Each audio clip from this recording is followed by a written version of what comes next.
किसी विषय को लेकर चर्चा हो जाती, भाई व्यक्ति उत्तर प्रदेश का है, बिहार का है, राजस्थान का, प्रांत है भारत में, है तो भारत भूमि में, बिहार जो भारत में, राजस्थान भारत में, हरियाणा यूपी सब भारत के राज्य, 22 राज्य। अब चर्चा कोई सत्संग चालू हो जाए, यूपी ऐसा है, बिहार ऐसा है, राजस्थान ऐसा है, तो वो जीव क्या मानता है, अपने घेरा बना लेता कि मुझे क्यों कह दिया, मैं राजस्थान का हूँ, मैं बिहार का हूँ, मुझे क्यों कह दिया। अरे भाई तुम तो अखंड व्यापक हो, तुम्हारी निंदा को, इस बात को तुम काट सकते हो, शरीर को भाई तुम तो अखंड व्यापक, तुम बिहार में थोड़ी हो, तुम यूपी में थोड़ी हो, तुम सब जगह हो। जरे जरे में झांकी भगवान की, किसी सूझ वाली आंख ने पहचान, जरे जरे में झांकी भगवान की, किसी सूझ वाली आंख ने, इसलिए केंद्र में फंस जाते हैं। केंद्र में एक बार भगवान बुद्ध के पास एक निंदा करने वाला आ गया व्यक्ति, निंदा करने वाला व्यक्ति आ गया, जो राज्यपाल गाली देता था करके, वो गाली दे रहा है बुद्ध को, गाली दे रहा है, वो थक गया गाली देते। तो बुद्ध ने कहा यार एक बात बता, अगर तेरा काम पूरा अगर मैं आगे चलूं तो बोले यार तेरे असर नहीं पड़ रहा, मैं इतना तुझे गाली दे रहा हूँ, बोले तुझको असर नहीं पड़ रहा, बोले तू दे रहा है ना, बोले तो मैं ले नहीं रहा, मैं ले नहीं रहा, मैं ले ही अजय राज्यपाल यहाँ 4-5 दिन तक रोजाना गाली गेट पर यहाँ पे देता रहता था, दिल्ली में पहुंच गया। अब क्या करें, अब क्या करें, अब उसकी बुद्धि ऐसी, इसलिए निंदा तो होगी, निंदा तो होगी। राम को नहीं छोड़ा संसार ने, बुद्ध को नहीं छोड़ा, महावीर, हाँ, इसलिए निंदा भी होना जरूरी है। निंदक नेड़े आ गया आग कोटि, नजदीक रहता है, नेड़े का मतलब कि कमरे में निंदक नहीं रह सकता, आस में रहेगा, आड़ोस पड़ोस में रहेगा, तो वो आपके क्या दोषों को दूर करता रहेगा, निंदा करता, अपने बाहर चढ़ाता रहेगा। तो सच्चिदानंद भगवान की 2 मिनट कीर्तन बोलिए।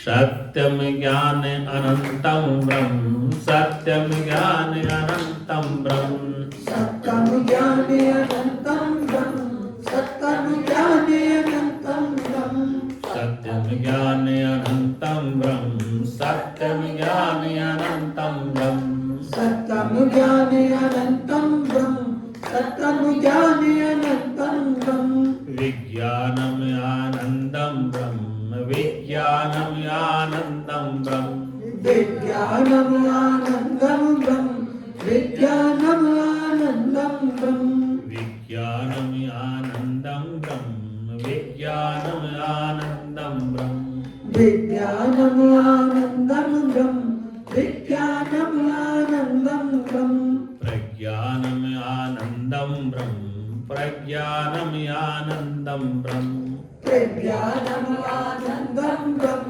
प्रज्ञानम आनंदम ब्रह्म, प्रज्ञानम आनंदम ब्रह्म, प्रज्ञानम आनंदम ब्रह्म, प्रज्ञानम आनंदम ब्रह्म, प्रज्ञानम आनंदम ब्रह्म, आनंदम परमानंदम, आनंदम परमानंदम, आनंदम परमानंदम, आनंदम परमानंदम, आनंदम परमानंदम, आनंदम परमानंदम, आनंदम परमानंदम, आनंदम परमानंदम। बोल सच्चिदानंद भगवान की जय, सत्य सनातन धर्म की जय।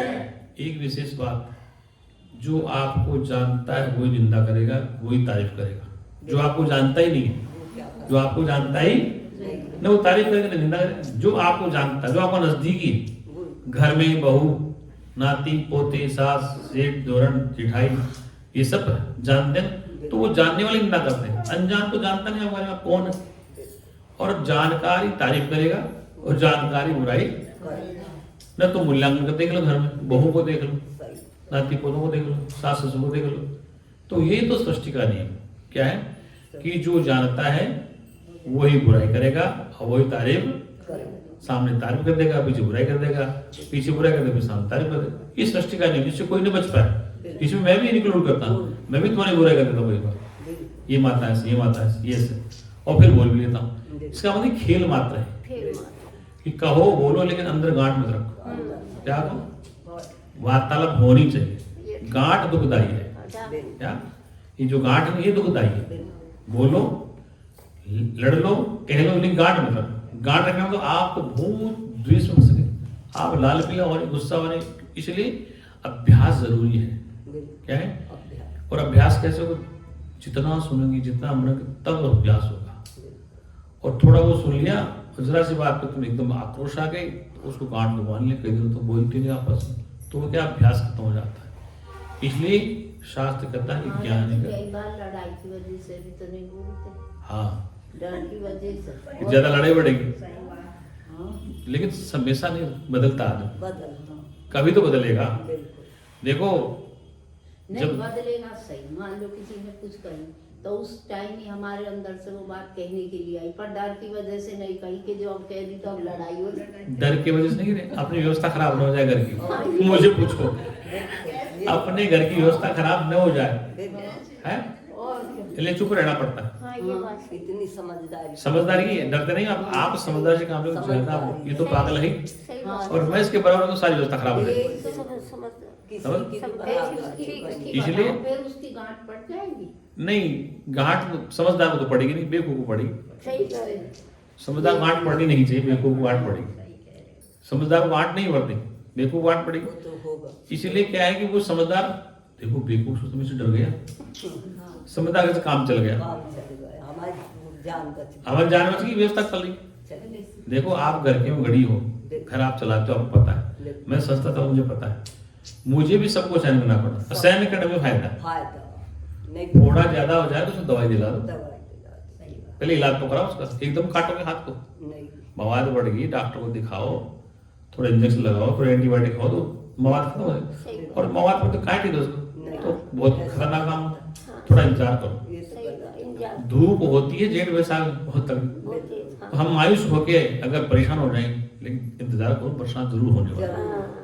इसलिए जीवन में संघर्ष तो आता है, हाँ जी, बहुत। तपस्या बहुत होती है, हो। लेकिन इंतजार करो, ये दिन आज है जैसे कल नहीं रहने वाला। एक सेकंड बड़ो कीमती है। आज जो है समझे वाले ये- की। जब आज सुबह हुई है तो शाम भी जरूर। इसलिए आज परेशानी है, कल हट जाएगी, हट कल जाएगी। दूसरी आ जाएगी, हट रहेगी, फिर आ जाएगी। यही हो रहा है। ये तो आती रहती, ये जीवन का नाम ही संघर्ष है। संघर्ष। क्या है? जीवन की गाड़ी चलती रहती, उसमें नदी नाले आते रहते, कांटे पत्थरों में टक्कर खाते हो, तभी तो ये गंगा जी के पत्थर कितने चिकने हो रहे हैं। ये बेटे कहाँ से पिट के आए हैं? ऊपर हिमालय से गंगा जी निकलती और रटते पड़ते एकदम चिकने होने से मशीन से जोड़ दिया। इसलिए जो जितना समझदार व्यक्ति होता है पुराना, वो एक गंगा जी के पर गोल होता हो, सारा जीवन संघर्ष का निकला। अब गंगा जी में लोग शिवलिंग ढूंढते हैं, क्या ढूंढते हैं? ऐसे पत्थर में शिवलिंग ढूंढते, शिवलिंग नर्मदा जी में ढूंढते। अब वो शिवलिंग बना है, कितने वर्षों तक तपस्या की, पहाड़ से पत्थर पानी से रगड़ा गया, पत्थरों में टकराया, पानी की रगड़ ठंड सहन करी, तब जाकर शिवलिंग बना। अब उसको पक्का हो गया, अब वो पूजनीय हो गया। इस जीवन में अनुभव होता ना, जीवन में तो वो आदमी मजा होता है। और अनुभव व्यक्ति हर काम से पारंगत होता है। और कई जिसको अनुभव ही नहीं है, मतलब कि जैसे उदाहरण ले कि कोई व्यक्ति घर से पहले निकला नहीं कभी, कभी बाजार में गया ही नहीं, कभी विद्यालय में गया नहीं, कभी कोई जंगल में रहा नहीं, कभी कमरा लेकर रहा नहीं, कभी काम धंधा बाहर किया नहीं, तो उसको अनुभव कैसे होगा?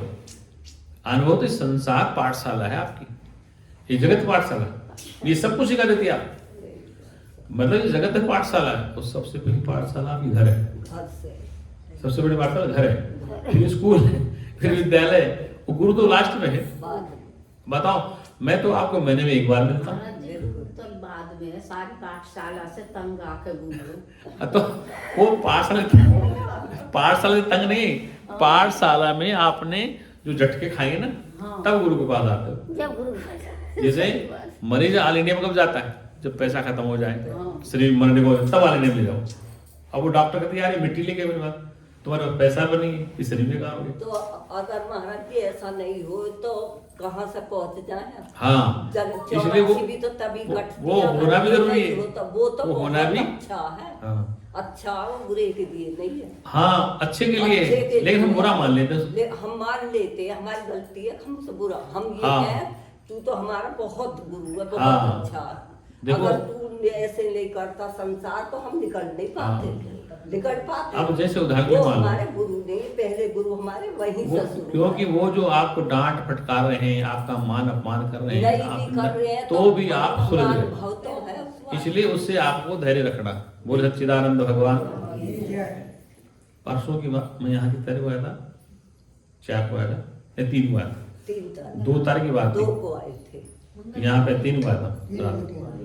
2 तारीख को मैं कहीं से भोजन करके आ रहा था, सुना मेरा? 2 तारीख को मैं कहीं से भोजन करके आ रहा था। संजय घर से बाहर निकला, गली में मंदिर की तरफ, अपना तो मंदिर है, बड़े मंदिर।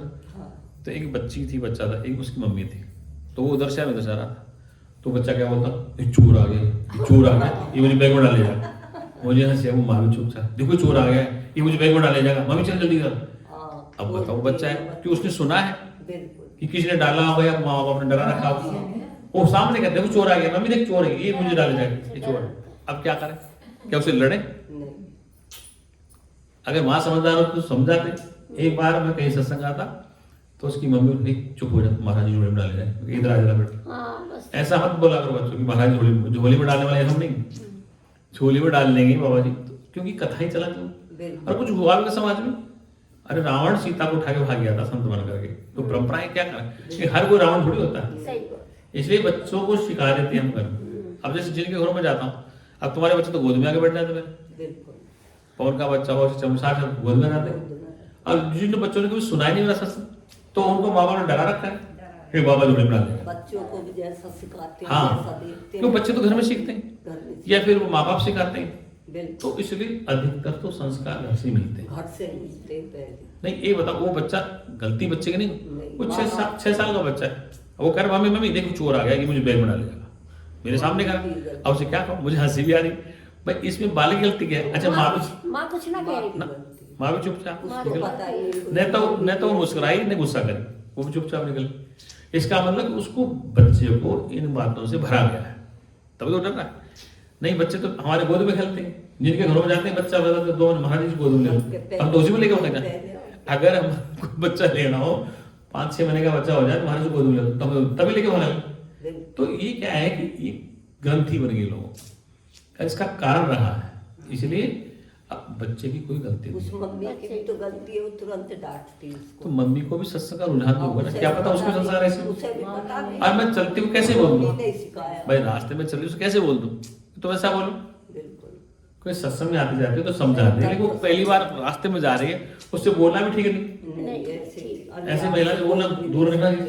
इसलिए समझदार को इशारा काफी होता है कि वो अपना विवेक से जीवन जी ले। बिल्कुल।